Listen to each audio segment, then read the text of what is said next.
ജമ്മു കാശ്മീർ മുൻ ഗവർണറായിരുന്നു അന്തരിച്ച സത്യപാൽ മാലിക്.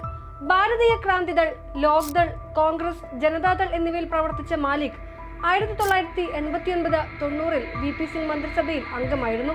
2004 BJPയിൽ ചേർന്ന ഇദ്ദേഹം 2012-ലും 2014-ലും പാർട്ടി ദേശീയ ഉപാധ്യക്ഷനായി.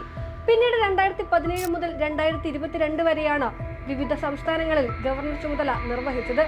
ജമ്മു കാശ്മീരിലെ സുരക്ഷാ വിഷയങ്ങളിൽ സത്യപാൽ മാലിക് നടത്തിയ വെളിപ്പെടുത്തലുകൾ അന്നേറെ ചർച്ചയായിരുന്നു.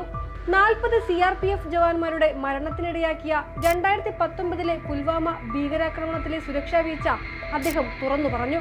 സുരക്ഷ കണക്കിലെടുത്ത് ജവാന്മാരെ കൊണ്ടുപോകാൻ 5 വിമാനങ്ങൾ ആവശ്യപ്പെട്ടെങ്കിലും കേന്ദ്ര ആഭ്യന്തര മന്ത്രാലയം അനുമതി നൽകിയില്ലെന്നാണ് അദ്ദേഹം പറഞ്ഞത്. അന്ന് രാജ്നാഥ് സിംഗ് ആയിരുന്നു ആഭ്യന്തരമന്ത്രി.